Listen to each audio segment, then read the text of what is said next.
तीन तरह का बेलपत्र का वृक्ष होता है, बहुत सावधानी से सुनिएगा। नवग्रह शिव महापुराण कथा हैदराबाद को। एक बेलपत्री का वृक्ष आप खड़े होना आपके घुटने तक होगा।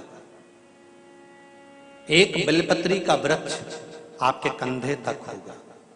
एक बेलपत्री का वृक्ष आपके सिर से ऊंचा होगा। गौरी, कात्यायनी और महालक्ष्मी, तीन बेलपत्री के वृक्ष की अवस्था रहती है। कौन से बेलपत्री के वृक्ष से पत्तियों को तोड़ा जाता है? जम के बोलो जरा। कौन से बेलपत्री के वृक्ष से पत्तियों को लिया जाता है? गौरी से? बोलो जरा। नहीं। कात्यायनी से? नहीं। बेलपत्री की पत्तियों को लिया जाता है महालक्ष्मी से। किससे लिया जाता है? महालक्ष्मी से, जो तुम्हारे सिर से ऊपर हो, जिसकी छाया तुम पर पड़ रही हो। ऐसा वृक्ष बड़ा वृक्ष होना चाहिए, जिससे पत्ती को लेकर जब हम शंकर भगवान को समर्पित करते हैं तो लक्ष्मी को जब हम लेकर आते हैं और भगवान शंकर को जब देते हैं और उस पत्ती को हम वापिस जब उठाते हैं तो भगवान महालक्ष्मी को अपने घर में प्रदान कर देता है।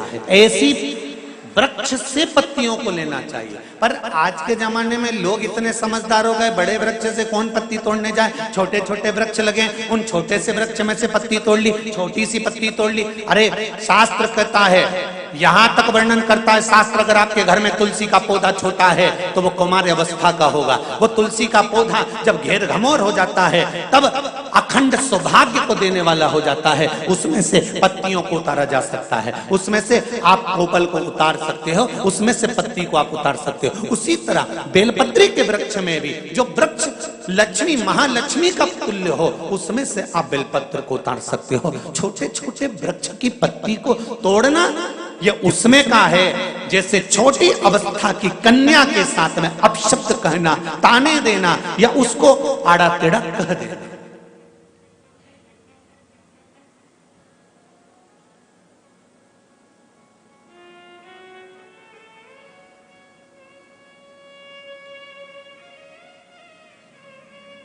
नवरात्र में कन्याओं का भोजन कराती हो कि सौभाग्यवती माताओं का भोजन कराती हो? जल्दी बोलो। कन्याओं का। तो सौभाग्यवती को कराने में क्या दिक्कत है? नवरात्रि में सौभाग्यवती को भोजन कराने में क्या दिक्कत है? पर दुनिया के लोग कहते हैं कि नवरात्रि में कुंवारी कन्याओं का भोजन कराना चाहिए। और जब सौभाग्यवती माताओं का भोजन होता है, सुहागन करते हो, जब तुम्हारे घर में जब सुबासनी करते हो, सौभाग्यवती माताओं का भोजन करते हो, तब कुंवारी कन्या का भोजन कराते हो क्या? नहीं, उस समय सुहागन माताओं का भोजन होना जरूरी है। ये एक अवस्था होती है कि कब कुंवारी कन्या को भोजन कराना है, कब सौभाग्यवती को भोजन कराना है, कब बटुकों को भोजन कराना है, कब ब्राह्मणों को भोजन कराना है, कब ब्राह्मण के बच्चे को भोजन कराना है, कभी साधु संत सन्यासी तपस्वी साधक उपासक को भोजन कराना है। एक समय की अवस्था होती है। जैसे जिसकी पत्रिका में मंगल होता है, जिसकी राशि के अंतर्गत मंगल होता है और उसका विवाह नहीं हो रहा, या मंगल होने के कारण बस उसको तकलीफ आ रही है, या विवाह हो भी गया तो संबंध टूटने जैसा हो गया, कहीं कहीं अदालत में कार्रवाई चलने लगी, कहीं कहीं विवाद जैसी स्पर्धा उत्पन्न हो गई, कहीं कहीं विवाद सामने आ गया, तो उसको कुछ नहीं करना चाहिए। अगर बाजार जाए, अगर मूंगा किसी की अंगूठी में लगा हुआ हो, या मूंगा कहीं उसके घर में पड़ा हो, या मूंगे की माला पड़ी हुई हो, उस मूंगे का पानी, मूंगे को पानी में डाल दो और उसका पानी शंकर भगवान को मात्र 31 दिन तक लगातार चलाना प्रारंभ कर दे, अदालत में केस बंद हो जाएगा और पति पत्नी वापस एक जैसे हो जाएंगे, वापस जुड़ जाएंगे। और अगर विवाह नहीं हो रहा है तो मंगल राशि वाले का अगर विवाह भी नहीं हो रहा है तो मंगल विवाह आनंद के साथ पूर्ण होगा। ज्यादा भटकना, बस 31 दिन तक मूंगे का पानी, जो मूंगा आप लोग अंगूठी में पहनते हो, हाथ में पहनते हो, माला पहनते हो, उसी मूंगे को पानी में डालकर उसका जल शंकर को चढ़ाना प्रारंभ कर दो।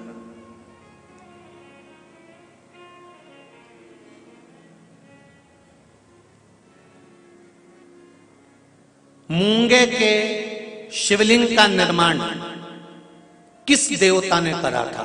लिंग पुराण में आता है, शिव महापुराण में भी है।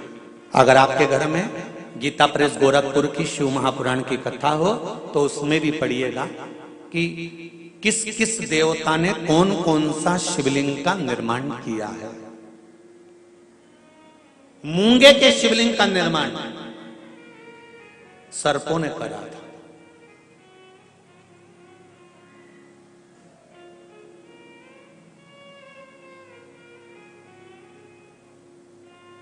जब शिवलिंग का निर्माण हुआ, पूजन हुई, शिवजी ने आकर आशीर्वाद प्रदान करा, तब सर्पों ने केवल एक बात मांगी थी कि हमारी इन सर्प कन्याओं, ये सांप की बेटियां हैं, सर्प की बेटियां हैं, सर्प के पुत्र हैं, इनका विवाह कैसे होगा? कौन होगा जो इनसे विवाह करेगा? इन सर्प कन्याओं का, इन सर्प वरों का विवाह होगा कैसे? शंकर भगवान ने कहा तुम चिंता मत करो, तुमने मूंगे का शिवलिंग का निर्माण कर कर मेरी पूजन करी है।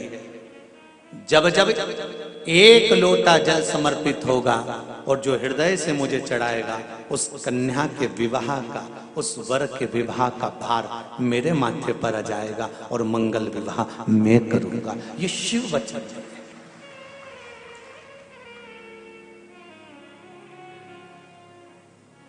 एक बहुत सुंदर सा प्रसंग है, जरा ध्यान दीजिएगा। कई लोग कहते हैं हमारा गुस्सा कंट्रोल में नहीं आता, हम बहुत गुस्सा आता है गुरुजी। कोई कहता है मेरी बहू को गुस्सा आता है, कोई कहती है मुझे गुस्सा आता है, कोई कहता है मेरे बेटे को आता है, कोई कहता है मेरे बच्चे को आता है। गुस्सा कंट्रोल नहीं होता, अब शब्द निकल जाता है, ताने निकल जाते हैं, आड़े टेढ़ा निकल जाता है, आप शब्दों पर अपशब्द निकल जाते हैं, बाद में पछतावा भी होता है, बाद में दुख भी होता है, बाद में मन में सोचने में आता है कि ये क्यों हो गया। तो कुछ दिन मूंगे का पानी, अगर मूंगा नहीं हो तो केवल जल का पात्र, उसमें केवल एक हरी मूंग डालकर शिव जी को वो जल चढ़ाना प्रारंभ कर दो। 15 दिन 20 दिन प्रतिदिन शंकर को जल चढ़ाना प्रारंभ तो करो। क्रोध कितना भी तेज आ रहा होगा, संयम में आना प्रारंभ हो जाएगा और मुख से अपशब्द निकलना बंद हो जाएगा। संयमित वाणी के लिए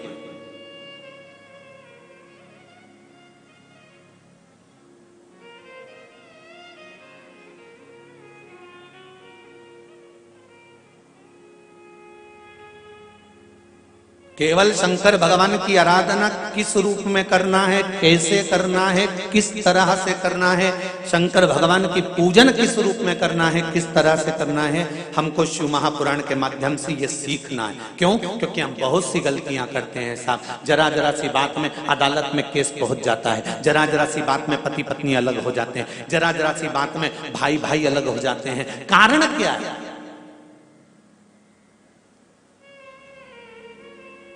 उसका कारण क्या है?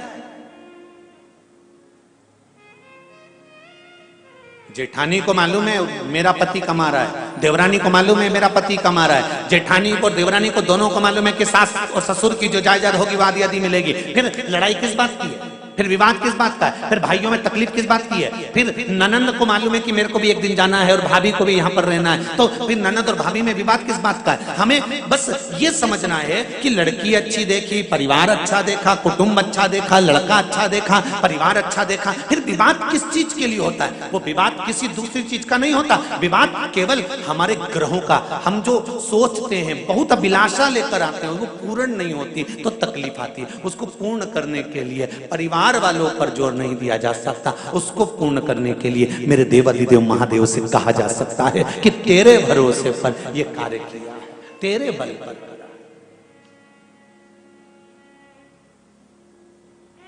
विदुरानी ने कहा भगवान कृष्ण से, ठाकुर एक बात आपसे पूछना है। भगवान कृष्ण ने पूछा, पारसम्भी काकी विदुरानी जी पूछिए, क्या पूछना है? विदुरानी कहती है मुझे केवल इतना सा पूछना है कि भगवान अपने भक्त से उसकी प्रिय चीज, उसकी प्रिय वस्तु क्यों छीन लेता है?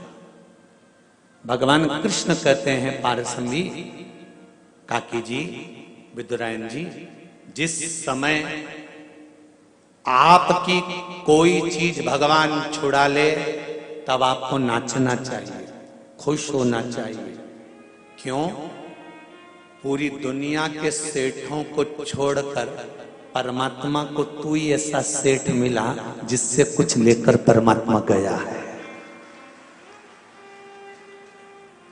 पूरी दुनिया के सेठों को छोड़कर परमात्मा को केवल तू सेठ मिला, तेरे पास परमात्मा आया और तुझसे कुछ लेकर गया है। जब तुम्हारी कोई वस्तु तुम्हारे पास से चली जाए, कोई चीज तुम्हारे पास से चली जाए, तो उसमें दुख नहीं मनाना। परमात्मा ने दिया था, परमात्मा लेकर चले गया, उसमें तुम प्रसन्न होना कि वो देव अधिदेव महादेव ने दी थी और उसने वापिस ले ली है, उसमें दुख नहीं करना।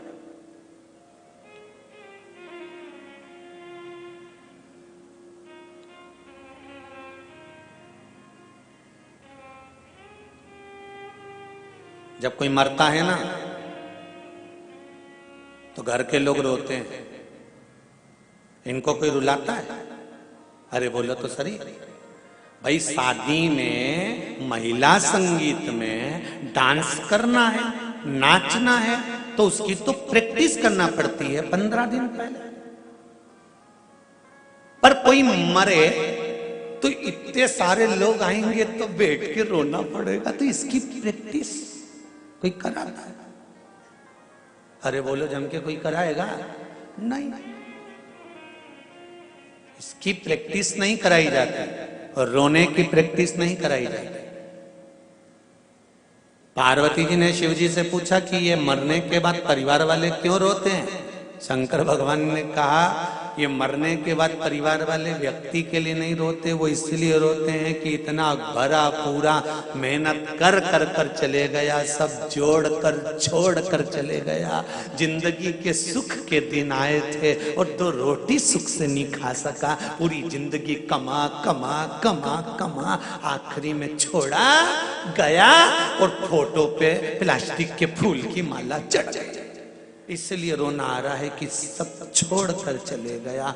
जो जिंदगी भर मेहनत करी, अब खुशी का समय आया था, अच्छा समय आया था, गोल्डन समय आया था और बड़ा सुंदर समय आया था, जिस समय खाने की समय था, एंजॉय का समय था, फुल एंजॉयमेंट जीवन को जीना था, उस समय पर जाने का समय हो गया। निवेदन करूंगा हैदराबाद वालों, जितने लोग आस्था पर कथा सुन रहे हैं, फेसबुक यूट्यूब पर सुन रहे हैं, प्रतिदिन हर पल हर क्षण हर घड़ी जितने दिन आपकी जिंदगी के हैं, ये मत सोचना कि परसों के दिन मैं अच्छे से ये कर लूंगा, मैं कल ये कर लूंगा, मैं नरसों ऐसा कर लूंगा, मैं 8 दिन बाद ऐसा कर लूंगा, मैं 15 दिन बाद ऐसा कर लूंगा। नहीं, शिव महापुराण की कथा कहती है काल करे सो आज कर। जिंदगी का कोई ठिकाना नहीं, श्वास का कोई भरोसा नहीं, इस मनुष्य देह का कोई ठिकाना नहीं, कब जाना पड़ जाए। इसलिए रोज प्रतिदिन सुबह से उठने के बाद अपनी दिनचर्या को इससे जीना कि कल का दिन आए कि नहीं आए, आज ही फुल एंजॉयमेंट, खूब जोरदार छोटी मोटी करके डेंटिंग पेंटिंग करके खाया पिया मौज करा और अपनी जिंदगी को मस्त जिए, रो कर नहीं।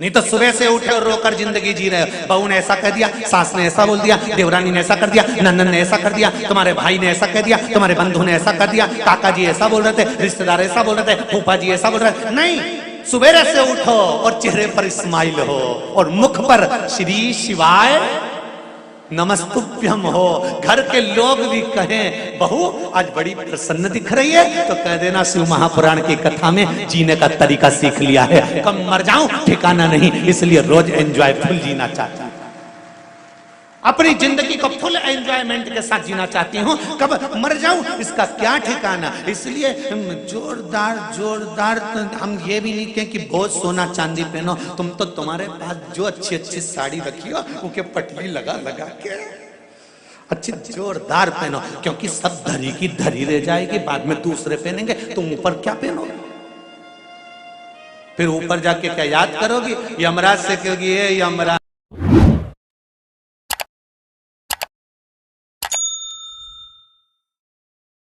हो।